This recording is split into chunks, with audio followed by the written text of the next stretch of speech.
जय महाराष्ट्र। आज आपल्या महाराष्ट्राची परिस्थिती चालू आहे त्याच्याबद्दल बोलायचं आहे।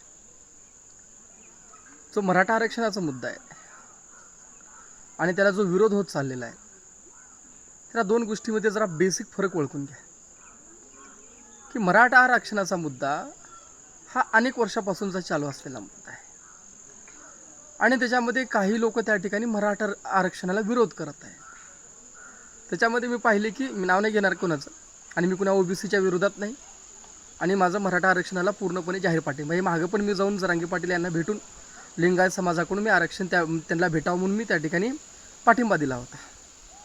मग हे जे काही विरोध चालू आहे, मुळामध्ये धनगर समाजाची मागणी काय हो? धनगर समाजाची अनेक वर्षापासूनची मागणी आहे की धनगर समाज हा भटकंती करणारा समाज आहे, वास्तविकता सत्य आहे, आणि महाराष्ट्रातला टॉप 5 मधला हा समाज आहे। तर त्या समाजाची मागणी आहे की आम्हाला ST मधून आरक्षण मिळावा, हा धनगर समाजाचा मुद्दा आहे। पण काही लोक काय करू लागले, दिशाभूल त्या ठिकाणी करू लागले आणि त्या ठिकाणी ओबीसीचा मुद्दा त्या ठिकाणी धरले। मुळामध्ये धनगर समाजाची मागणी काय ते त्यांना त्या ठिकाणी माहिती नाही। आणि दुसरा, आदरणीय जरांगे पाटील साहेब, हा जो काही मराठा आरक्षणाचा मुद्दा आहे त्यांची भूमिका पहिल्यापासून स्पष्ट आहे हो। आज आहे का मुद्दा? नाही। इलेक्शनच्या पहिला असेल या आज सुद्धा असेल, त्यांची जी मागणी आहे की आरक्षण मिळावं, कशातून मिळावं काय नाही आपल्याला माहिती आहे। पहिला विनाकारण विरोध का, कोणत्या गोष्टीमुळे? आणि आज त्या ठिकाणी पाहतोय की मला एकाच गोष्टीचं सर्वात जास्त वाईट वाटलं की जरांगे पाटील साहेब यांच्या मी प्रोफाईलवर पाहतो, त्या ठिकाणी ऑब्झर्वेशन केलं की एक छगन भुजबळ नावाचं काहीतरी एक अकाउंट आहे, माझ्याकडे आहे स्क्रीनशॉट, मी पाठवेल तुम्हाला ग्रुपवर माझ्या, किंवा त्या ठिकाणी माझ्या स्टेटसला तुम्ही पाहाल की जरांगे पाटील हे माळकरी, त्यांच्या गळ्यामध्ये माळ वगैरे आहे, म्हणजे जरांगे पाटील गेले वारीला आणि त्यांच्या मुलीबद्दल असं घाण शब्द त्या ठिकाणी वापरण्यात आलेले।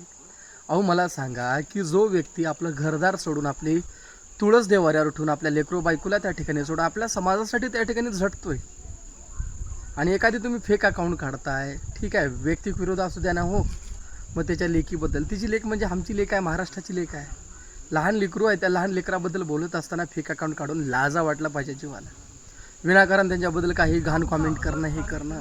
अहो ओपनली जर करायचं असेल तर फेक अकाउंट काढण्यापेक्षा प्रत्यक्षामध्ये अकाउंट काढून करा ना, दम असेल तर एवढं। मग कुठं मानसिकता गेली, किती नीच मानसिकता आहे।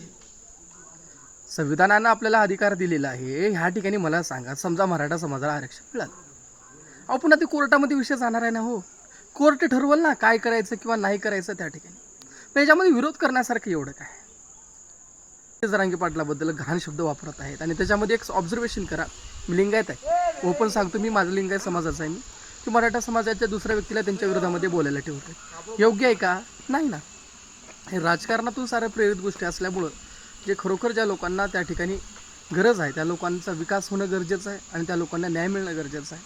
म्हणून अशा कोणत्याही भानगडीत न पडता, समाजामध्ये तेढ न करता, मागणीमध्ये फरक आहे। कोणी म्हणते आमचं विकास व्हावं तर, आणि कोणी विरोध करू लागलं की ह्यांचं वाटोळं व्हावं, त्याच्यात फरक आहे। वाटोळं कुणाचं करायचं नाही, तर प्रत्येकाचं भलं झालं पाहिजे, प्रत्येकाचा विकास झाला पाहिजे।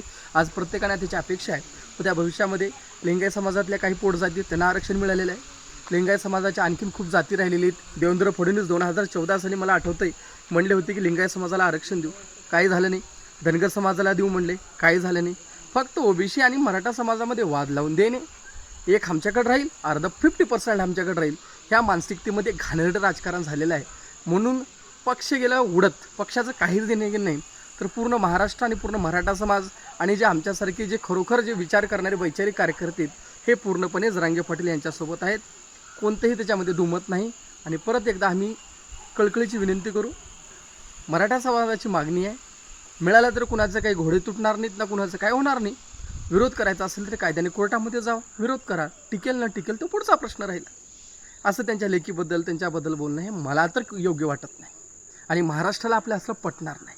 आणि जे कोणी फेक अकाउंटने ID केलेले आहे ते स्क्रीनशॉट मी पाठवतो, तशा नालायक लोकांवर त्या ठिकाणी कारवाई झाली पाहिजे। जय महाराष्ट्र।